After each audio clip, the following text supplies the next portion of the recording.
The day my father asked me to lie for him in court. I thought it was just family loyalty. I didn't realize that one lie would expose a secret my family had hidden for 20 years. Hello family, it's been a little while since our last story. If you're new here, welcome. And if you've been part of this channel for a while, I'm really glad you're back. Today's story is about betrayal, family secrets, and a decision that changed someone's life forever. There's a certain kind of silence that settles between a father and a son when trust begins to crack. It doesn't explode, it erodes slowly, quietly, like a shoreline losing ground to the tide, and I didn't realize that was happening to us until the afternoon he asked me to lie for him.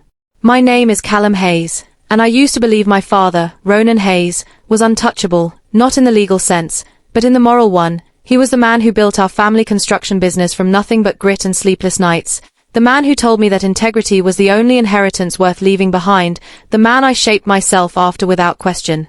That illusion shattered in his office on a rainy Tuesday. He didn't look nervous when he called me in. He looked tired, older than his 58 years, his silver hair slightly unkempt, his jaw tight as if he had already rehearsed what he was about to say.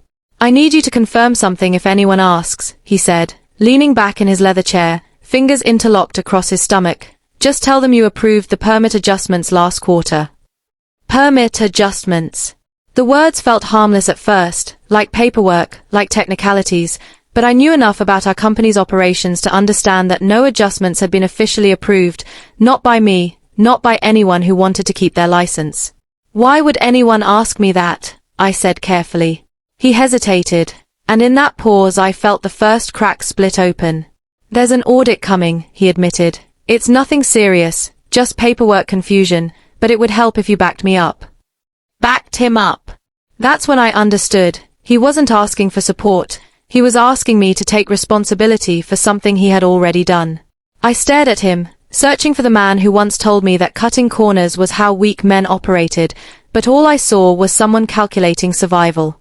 What did you do? I asked.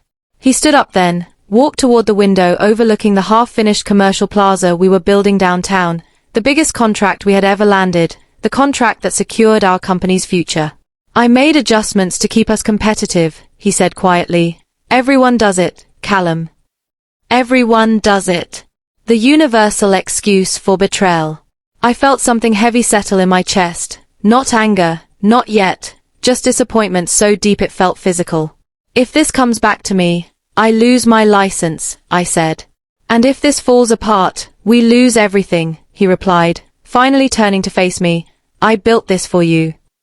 That sentence should have felt loving, but it felt manipulative. He wasn't protecting me, he was protecting himself. I left his office without giving him an answer, but that night I couldn't sleep, memories replaying in my mind, the childhood lessons about honesty, the long lectures about responsibility, the pride in his eyes when I graduated with my engineering degree, all of it suddenly feeling staged. 2 days later, the auditors came. They were polite, precise, clinical, asking questions about permit discrepancies, material substitutions, cost adjustments, and every answer I gave was the truth, measured, careful, incomplete. I didn't lie. But I didn't expose him either. That's when I discovered the hidden layer beneath everything. A woman named Ilara Vance, a compliance officer assigned to our case, pulled me aside after the formal questioning ended. You're not aware of the offshore transfers, are you? She asked calmly. Offshore transfers. My stomach dropped. What transfers? I said. She studied my face for a moment, as if measuring whether I was acting. Your father redirected portions of the development funds into a private holding account, she explained. It's not just permit adjustments, Mr. Hayes, it's fraud. Fraud. The word echoed in my head like a gunshot. That night I confronted him at home, in the kitchen where my mother used to cook Sunday dinners before she passed away, the house that still smelled faintly of her lavender candles. You moved money, I said.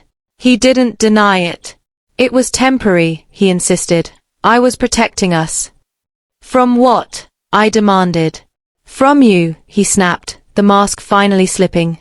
You don't have the stomach for what this industry requires. That was the second crack. He didn't trust me, he didn't respect me, and worst of all, he had planned to let me take the fall if the audit escalated. I saw it then, The paperwork trail pointing to my digital approval credentials, the subtle rerouting of responsibility, the quiet preparation of a scapegoat. Me. The heartbreak wasn't loud. It was cold, precise, surgical. The next morning, I made a decision that changed everything. I met with Alara privately.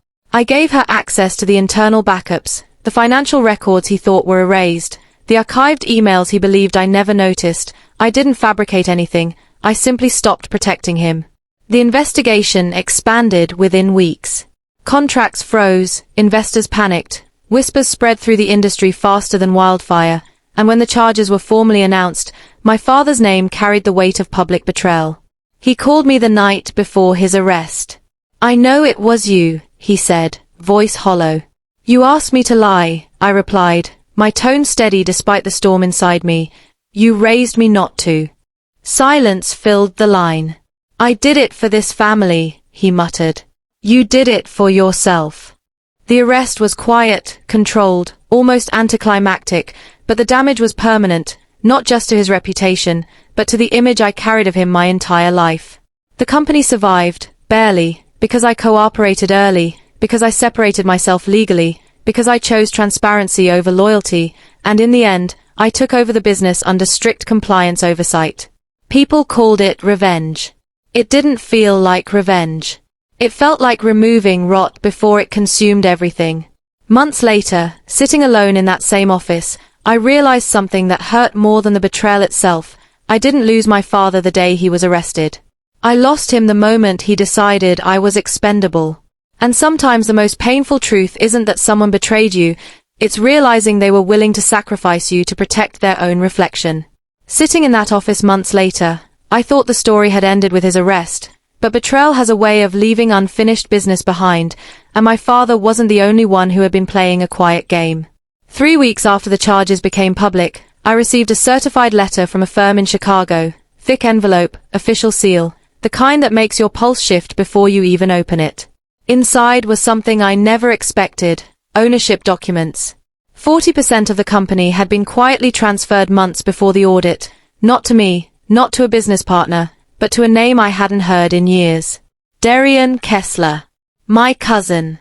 The same cousin who disappeared after a failed startup and resurfaced only when the company began expanding. That was the hidden layer.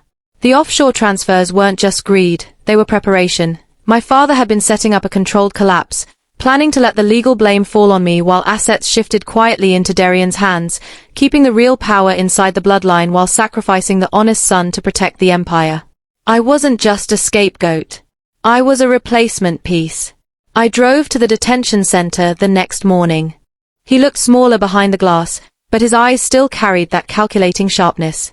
"You didn't think I'd find out about Darian," I said calmly. His jaw tightened. "It was temporary," he replied, same tired excuse. "No," I said, leaning closer to the glass. "It was permanent. You were going to let me burn." He didn't deny it this time. Instead, he said something that hurt more than any confession. "You were too soft to run it the way it needs to be run." Soft. That word followed me out of the building like a challenge. If he believed I was soft, then he never really knew me. I didn't confront Darian immediately. That would have been emotional, messy, predictable. Instead, I requested a full forensic review of every financial movement tied to the transfer agreement, every signature, every timestamp, every clause buried in legal language. What Darian didn't realize was that my father, in his arrogance, had overlooked one thing: control rights. The transferred shares gave Darian ownership percentage, but operational authority still required executive clearance that now belonged to me under compliance restructuring. So I waited. Investors were nervous, headlines were brutal, vendors were hesitant, and Darian made his move at exactly the wrong time. He called for an emergency board meeting, confident, rehearsed, presenting himself as the savior stepping in after scandal, speaking about restoring stability, about correcting leadership weaknesses. Leadership weaknesses. I let him finish. Then I connected the screen behind me to the forensic audit summary. Email threads between him and my father discussing Phase 2. Bank transfers tied to the same offshore holding account. Draft agreements showing contingency plans if I refused to cooperate. The room went silent. Darian's confidence evaporated in seconds, replaced by that same tight-jawed look my father wore when cornered.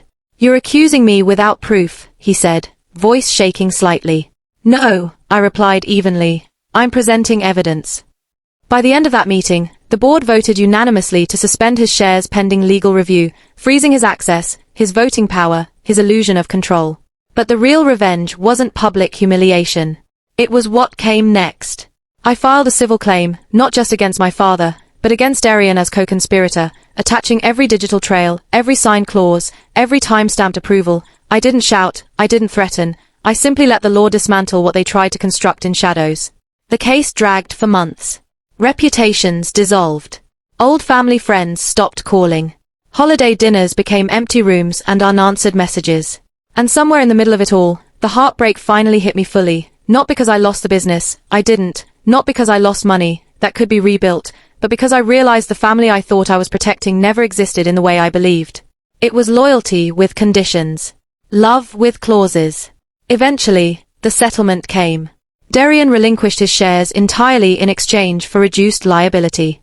My father accepted a plea deal, forfeiting assets to repay damages. The empire he tried to protect by sacrificing me ended up smaller, regulated, stripped of arrogance. But it survived. Under my control. The first project we completed after restructuring wasn't the biggest or the flashiest. It was modest, compliant, transparent, and when I walked through the finished site, I felt something unfamiliar. Peace. Not triumph. Not revenge. Just clarity. Months later, I visited my father one final time. He looked older than before. Prison has a way of draining color from a man. You won, he said quietly. This wasn't about winning, I replied. He looked at me, searching for anger, for resentment, for something dramatic. Instead, I gave him the only truth left. You asked me to lie for you, I said, steady and calm, but you were the one who taught me how not to. He didn't respond. There was nothing left to say. I walked out knowing something that no courtroom, no board meeting, no legal document could change. The day my father asked me to lie for him wasn't the day he betrayed me. It was the day he underestimated me. And sometimes the most satisfying revenge isn't destroying someone's life. It's surviving their attempt to destroy yours, and building something stronger from the ruins they created. I walked away from that house knowing I had done the right thing, but it still felt like I had lost my father that day. If there's one thing I learned that day, sometimes the people who raise you are the same people you have to walk away from. What would you have done in my position? Would you protect your family, or the truth? Tell me in the comments. Please like, share and subscribe for more stories. Thank you.